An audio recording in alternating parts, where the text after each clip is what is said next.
because in the afternoon, sunlight shines down, reflects off the water onto the formation, allowing for moss or algae to grow.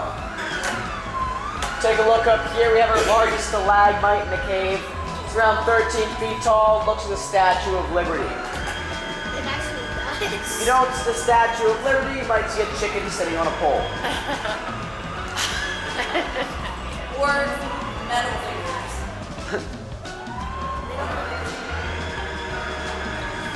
All right. As we get up here, I'm gonna turn the lights on and off real quick so people know we're in here.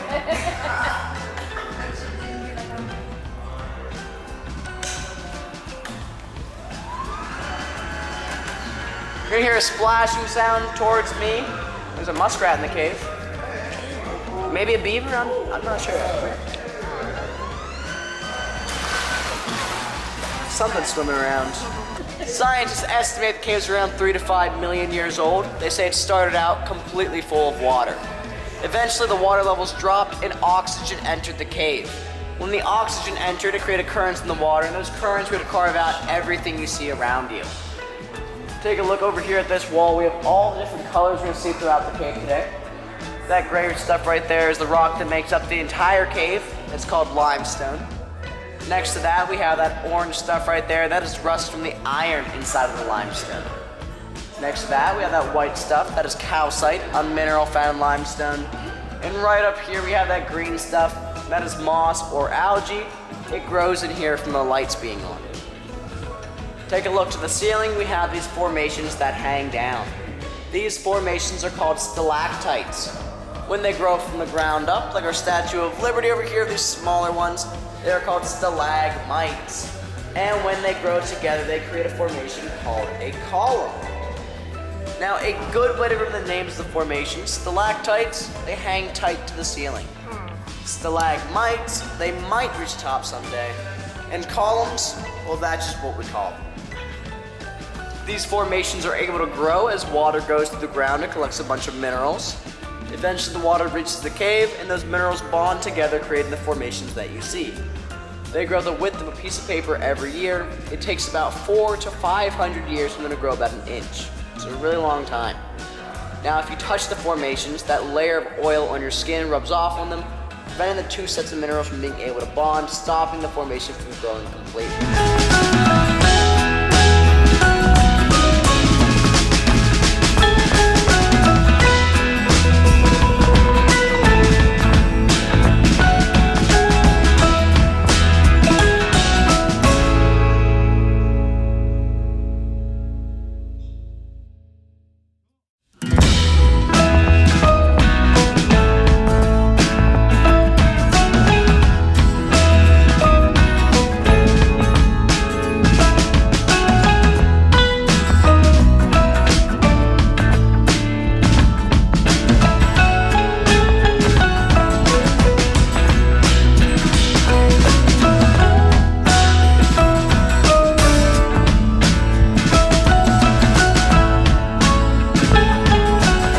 What it might be?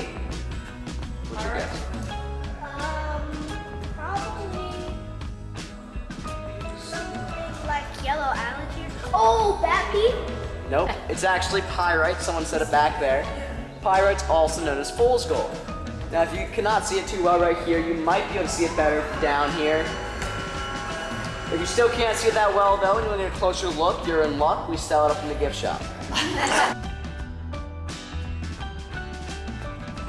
Right up here we have the heart of Penn's cave.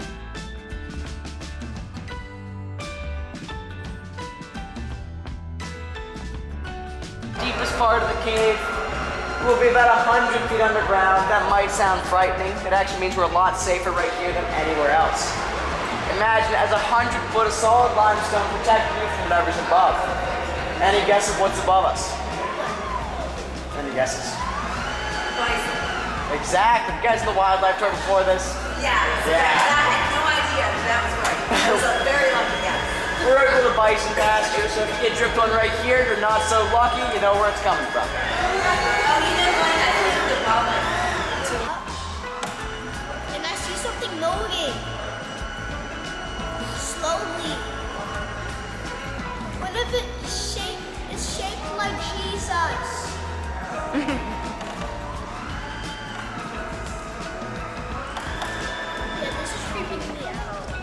What are you doing? I'm gonna stop.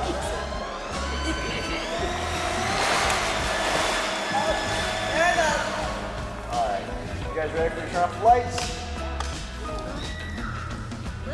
It's pretty dark in here. Take a look behind me, and we have a desert sunset.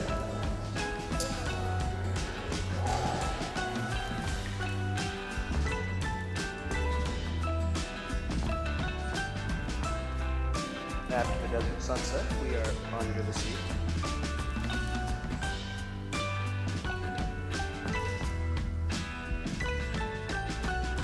After that, we're in the jungle.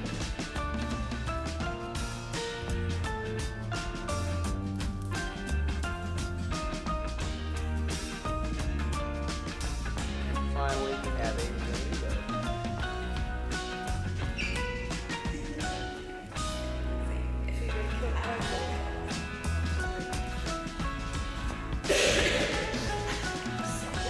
And then right up here, we have these two formations. They look like they're about to touch. Any guess on how long you think it will take before they do finally touch? Exactly. That's what we think. 2,000 years. We think about 2,000. So at about that time, we'll have a column right here. You guys can come back and see it. I'll be here waiting. You guys can pre-order tickets if you want to. I have them on hand.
Entering the first room we started in. We call this room the cathedral room because of its high arching ceilings.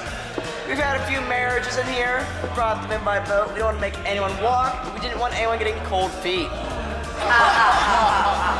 Now, I don't know about you, but getting married in a cave, that seemed like a rocky start to me. Okay, are you trying to do a joke?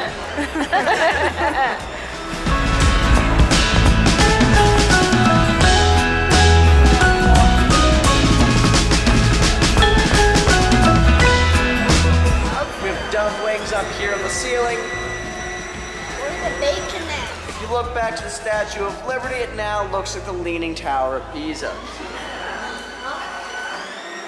Right up here. Still looks the same. Alright.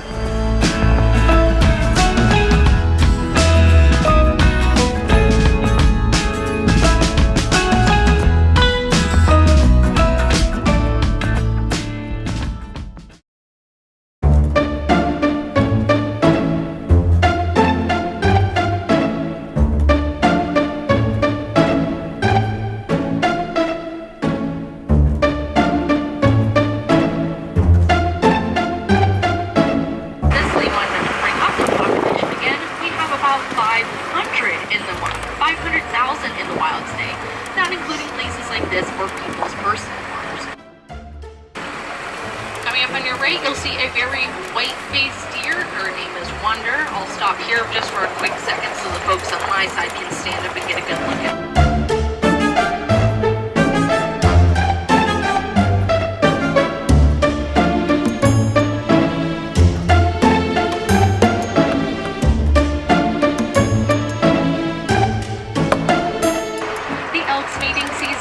October time, and the deer's mating season is in November time.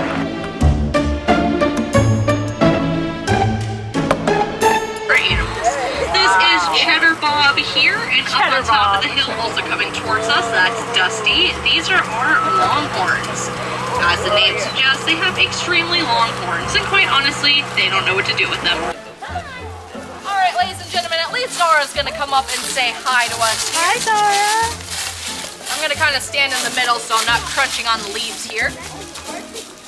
It is an Arctic wolf. Hi, So, Zara. as many of you also may know, wolves and domesticated dogs are related to each other, but there's still a big difference between the two. As a wolf walks, as I'm trying to get her to walk back and forth for you here, their back paw falls in line with their front paw. This is to leave as little track as possible out in the wild. Your dog at home is going to have a lot more willy-nilly walk because they're safe with you. Wolves also shed twice a year, while your dog at home sheds year-round. If any of y'all got dogs at home, you know exactly what I'm talking about. Lastly, one of the biggest difference, Zara. One of the biggest difference is going to be their bite force. Come here, Zara. Right? A big dog like a German Shepherd is going to have a bite force of about 750 pounds per square inch, while a wolf's bite force is going to be 1,500 pounds per square inch. That can easily, she is beautiful, that can easily break your femur, and your femur is one of the strongest bones in the body. So Oh, yeah. I wouldn't want to be roughhousing with these guys like I do with my dog at home. He's behind the tree. Is he, what color? Mixed? Here he is. coming. Right here. Nova, hello Nova. Oh, This is Nova, our alpha female, and then we have one alpha male. Well, there's always going to be one alpha male, but we only have one male inside the enclosure, so that makes him the default alpha male. Come on. If we were out in the wild, he would not be an alpha male. He just doesn't have the personality for it. So here, whenever the girls start fighting, he's like, I'm good. I'm going to walk away from this.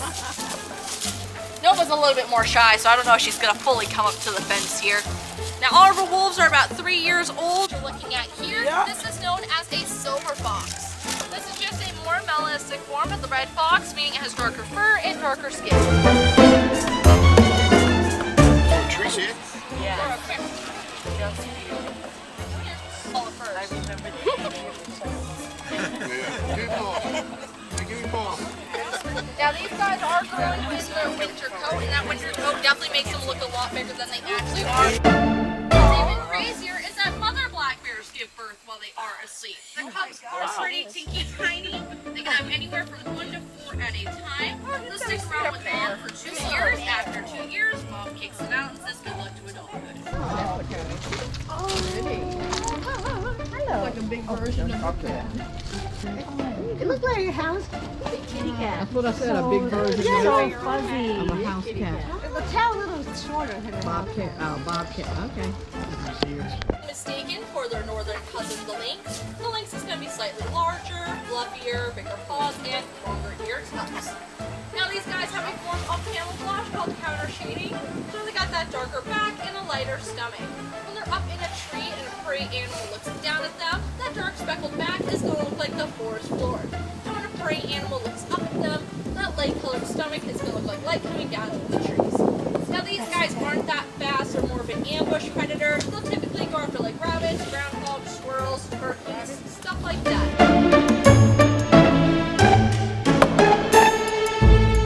Now she's about 20 years old, which is pretty much towards the end of her lifespan, but she's hanging in there pretty well. Honestly, I think she has a couple more years of just pure spite in her left at this point. She's supposed to be about 25 to 30 pounds, and males are about 30 to 35 pounds. Now, typically in the wild, they are solitary creatures, which means they live by themselves, but she does have a brother. He's inside hanging out. They come out and take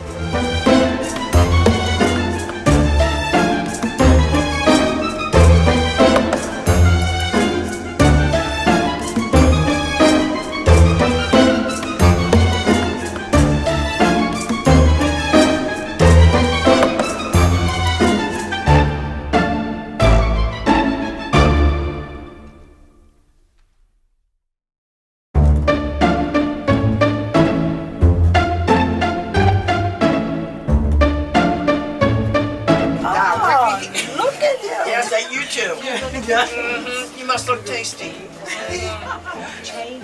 Right there. So, they are brother and sister, and they just turned 2 years old. Oh, my God. They're